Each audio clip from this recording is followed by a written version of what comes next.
अस्सलामुअलैकुम dear students. आज हमने क्लास 12 फिज़िक्स की न्यू बुक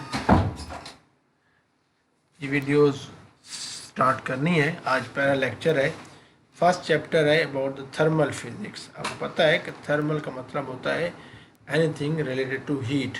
तो थर्मल फिज़िक्स में हम क्या पढ़ेंगे? थर्मल फिज़िक्स में हम पढ़ेंगे कि it is an important area of study which deals with relationship between heat, work, temperature and other forms of energy. यानी आपके पास हीट का जो मुख्तलिफ इफ़ेक्ट है मुख्तलिफ बॉडीज़ पर, उससे जो सिस्टम है वर्क करता है, कैसे करता है।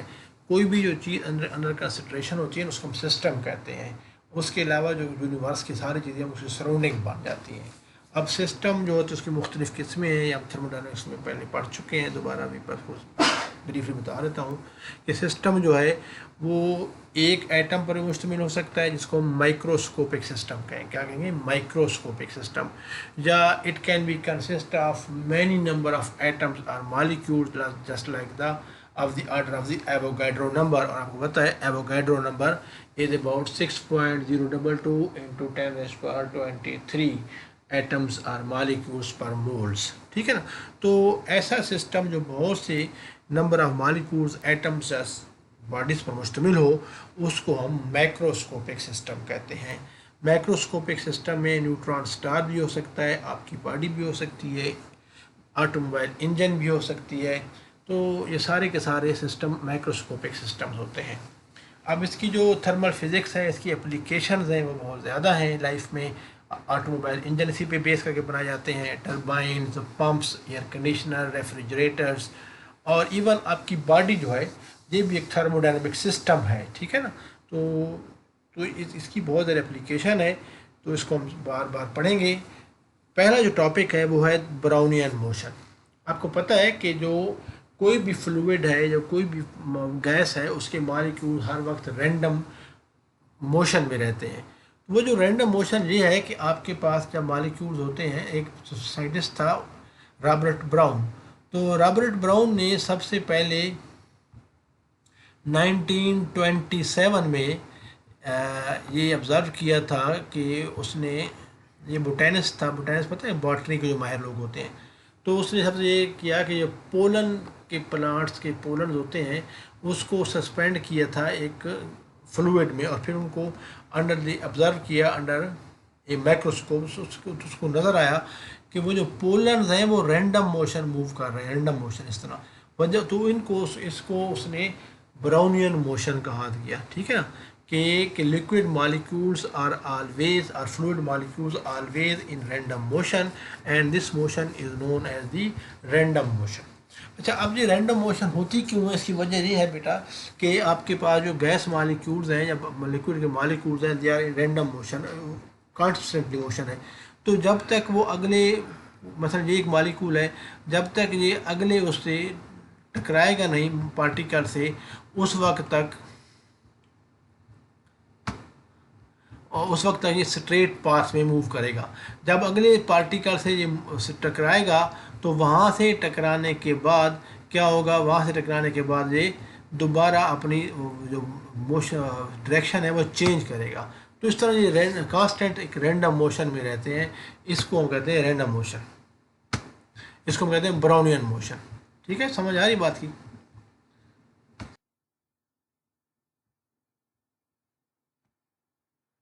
तो अब देखें, ये है इस तरह के, फ़र्ज़ करें यहाँ पे है, यहाँ से टकरा के ये अगर इस मालिक्यूल से जाएगा, इससे टकराएगा तो किसी और तरफ चला जाएगा, यहाँ से जाएगा अगले, जब तक नेक्स्ट उससे मालिक्यूल से नहीं टकराएगा उस वक्त तक स्ट्रेट लाइन मूव करेगा।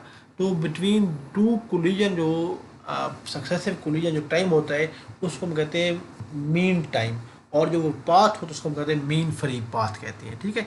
तो ये सारी मोशन जो है इसको हम क्या कहते हैं? Brownian motion. ठीक है? तो हम पढ़ लेते हैं, आपको समझ आ जाएगी। A molecule in gas changes its path after collision with another molecule. वही बात मैं बता चुका आपको। When it keeps on colliding with other molecule, the colliding molecules follow a random और zigzag motion. In fact collision transfer और exchanges the momentum and energy between the molecule. जब molecules एक दूसरे के साथ टकराते हैं तो एक दूसरे के साथ वो अपनी जो एनर्जी और मोमेंटम एनर्जी को ट्रांसफर कहते हैं। इस मोशन को हम कहते हैं Brownian motion. Brownian motion describes randomness and chaos. Therefore, it represents one of the simple modes of the randomness. There are various reasons and causes of this motion which are given as energy. आपने reason जो याद करनी है इसको आपको आनी चाहिए। पहली बात ये मैं आपको साथ साथ बताता भी जाऊँगा।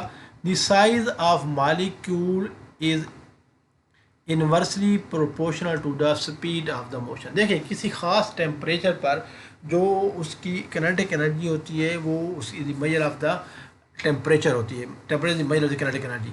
अब अगर ख़ास किनेटिक एनर्जी कांस्टेंट है उसकी किनेटिक एनर्जी क्या होगी, उसकी किनेटिक एनर्जी होगी हाफ mv²। अब ये तो कांस्टेंट है ख़ास टेम्परेचर पर, ठीक है ना।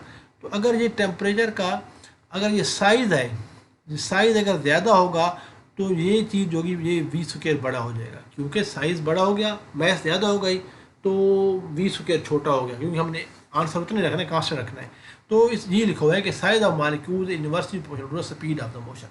We know that the transfer of momentum is inversely proportional to the mass of the particle. और सिंपली ये भी बात है कि जो कितना ट्रांसफ़र होता है मोमेंटम वो भी किस पे डिपेंड करता है, मैस के इनवर्सली प्रोपोर्शनल। अब देखिए आप दो बॉल्स हैं, आप उनको टकराएं आपस में, तो जो छोटी बॉल है उसकी वेलोसिटी में चेंज ज़्यादा आएगी। अब चेंज इन वेलोसिटी मोमेंटम क्या होता है, मोमेंटम बराबर होता है m/v, तो product of mass and velocity है।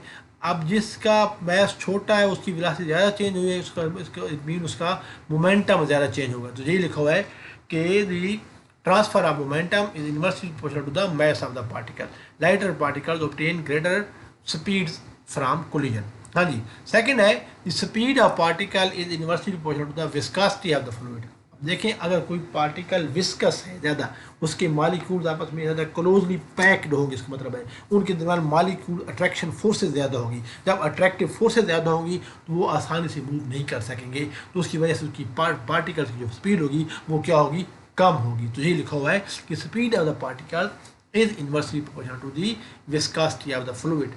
Low viscosity of the fluid results in faster Brownian movement. अगर किसी का विस्कोसिटी कम है तो उसकी Brownian movement क्या होगी, वो फास्टर होगी। आप अगर पानी में कोई चीज़ रखें, आप इसको एक्सपेरिमेंट देख लें, अगर किसी एक छोटा सा डस्ट का पार्टिकल, जो कोई पोलन का पार्टिकल, कोई बीज छोटा सा पानी में डाल दें और उसको पानी को गर्म कर थोड़ा सा, तो अब देखेंगे उसकी मूवमेंट, वो जो पार्टिकल है आपने गिराया है वो बहुत तेज़ी से मूव करेगा। लेकिन अगर पानी की जगह हनी हो, हनी ज़्यादा विस्कस है, उसमें जो पार्टिकल है उसकी मूवमेंट क्या होगी, कम होगी। वजह उसकी यही है कि जो ब्राउनियन मूवमेंट है पार्टिकल्स की वो विस्कस फ्लूइड में क्या होती है, कम होती है, और लो विस्कस फ्लूइड जो होती है विस्कोसिटी कम होती है उसमें उनकी ब्राउनियन मूवमेंट फास्टर होती है।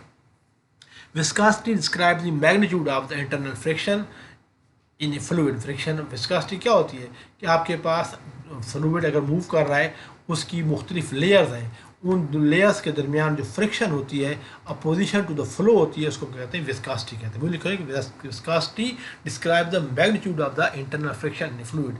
It represents the resistance to flow of the fluid. जो मैं पहले बता चुका हूँ आपको, वही बात है।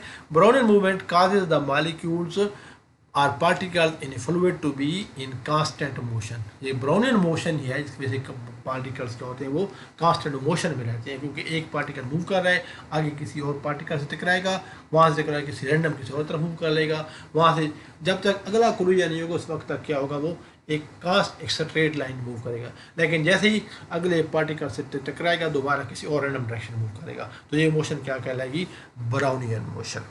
तो ये पहला पार्टिकल, ये पहला टॉपिक था, ये हमने आज इसको काफ़ी कवर कर लिया है। इंशाल्लाह नेक्स्ट वीडियो में हम काइनेटिक्स और हम कैसे भी बात करेंगे।